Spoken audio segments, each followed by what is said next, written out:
चलो मान लो आज तुम के ईश्वर निराकार है। जैसे तुम पहले मानते रहते थे कि ईश्वर साकार है, उससे पहले तुम मानकर चलते थे कि ईश्वर का आकार भी है। वो आकार भी तुम्हारा ही था, वो साकार भी तुम्हारा ही था। आज तुम निराकार को पकड़ के चल रहे हो, वो भी तुम्हारा ही है। ये तुम्हारा ही बुद्धि का खेल है, चतुराई है कि तुम आकार को छुड़वा कर निराकार दे देते हो, निराकार को छुड़वा कर साकार दे देते हो। चतुराई है, बड़ी चतुराई के साथ खेली जा रही है सालों से कि ईश्वर आकार में है या निराकार में है। निराकार भी तुम्हारा, आकार भी तुम्हारा, साकार भी तुम्हारा। तुम ईश्वर को सिद्ध ना करो।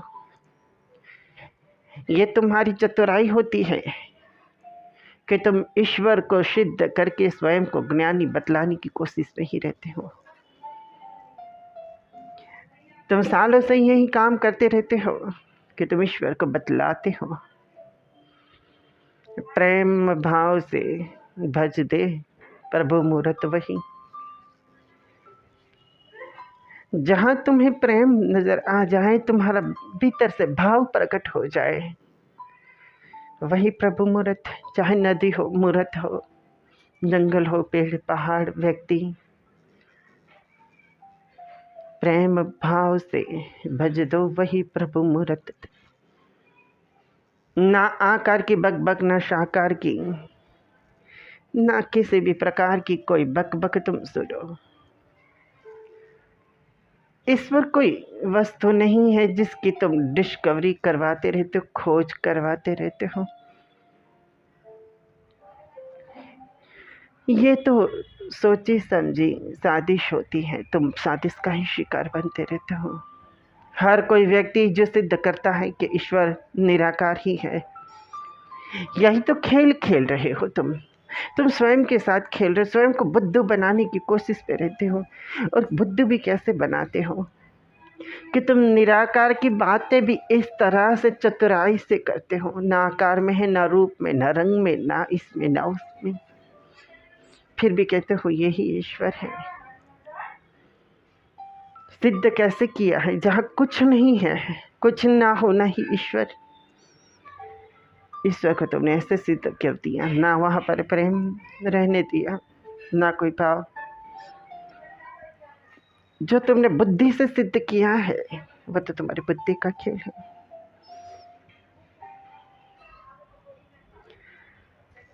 अगर भाव से जुड़ा होता, प्रेम से जुड़े होते, तो कुछ भी संभव होता, कुछ भी तुम्हारे लिए ईश्वर होता। ईश्वर कोई वस्तु तो नहीं है कि जिसकी तुम खोज करो, सिद्ध करो। ये खोजना और सिद्ध करवाना तो चतुर व्यक्तियों का खेल है। प्रेम से, प्रेम भाव से ही ईश्वर को भजा जा सकता है। प्रेम भाव भजो सो प्रभु मूरत वही। लेकिन तुम जहाँ भी जाओगे, सबसे पहले धीरे से तुम्हें यही बतलाया जाएगा कि ईश्वर क्या है। ये तुम्हें सिद्ध करके देंगे कि ईश्वर क्या है। तुम्हारे हाथ में जो ईश्वर है, तुम जिसे मानते हो नहीं, हम जो तुम्हें देते हैं वही ईश्वर है। आज के बाद तुम इसी को ही बोलते रहना, समझते रहना। तुमने जो पहले ईश्वर को समझ रखा था वो तो झूठा है। हम जो तुम्हें समझा कर देते हैं वही वास्तव में ईश्वर है। ईश्वर ऐसी को ही कहते हैं। यही भीड़ के अंदर कहा जाता है और भीड़ इसे स्वीकार कर ली जाती है।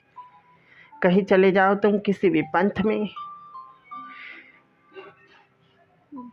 कहीं आश्रमों में जहाँ पर बड़े बड़े तर्किक ज्ञानी बैठे होते हैं जो तुम्हें ईश्वर पहले ही समझाएंगे, वहाँ पर बड़ी मोक्ष की बातें होंगी, ध्यान समाधि की बातें होंगी। थोड़ा उछल कूद करवा दिया जाता है और फिर अंत में तुम्हें यही मिलता है। क्या मिलता है तुम्हें? यही कि ईश्वर आकार में है या निराकार में है, साकार है या नहीं है, या मन की शांति ढूंढने निकल पड़ते हो या आनंद ढूंढने पड़ के निकल पड़ते हो। सालों से तुम आनंद ढूंढ रहे हो, सदियों से। ना तुम्हें आनंद का पता चला इस भीड़ को, ना वास्तविकता का, ना ईश्वर का। तुम पहले भी कहीं और भीड़ थे, आज कहीं और भीड़ हो। आगे चलकर भी तुम कहीं और भीड़ बनकर रहोगे, कहीं किसी और के पास इसी तरह से नाचते, चुमते, कूदते, उछलते रहोगे। और यही तुम्हारे पास तुम्हारी बकबक होगी। ईश्वर आकार में है कि निराकार में? निराकार पकड़ कर चलोगे तो वहीं पर ही चूम लोगे। और इसी मूर्खता को तुम आत्मज्ञान समझते हो। इसे अधूरी बातों को तुम सत्संग समझते हो। ध्यान की क्रियाओं में उलझे रहते हो और इसे कहते हो कि बड़ी बारीक दृष्टि से ध्यान समझाया जाता है। यही खेल होता रहता है जो सालों से चलता है। ना व्यक्ति ध्यान समझ पाया, ना प्रेम समझ पाया, ना ईश्वर को प्रेम कर पाया। फिर भी तुम दुखी नहीं हो, क्योंकि तुम्हें यही नहीं पता कि तुम्हें दुखी कैसे होना चाहिए, क्योंकि तुम कुछ भी नहीं जानते। और जो जानता नहीं है, जिसे जानकारी दे दी जाती है, वो व्यक्ति गुलाम होता है। और एक गुलाम व्यक्ति क्या सुखी क्या दुखी, जिसे यही ना पता हो कि वो एक गुलाम है। तुम बस एक भीड़ का हिस्सा हो और कुछ भी नहीं।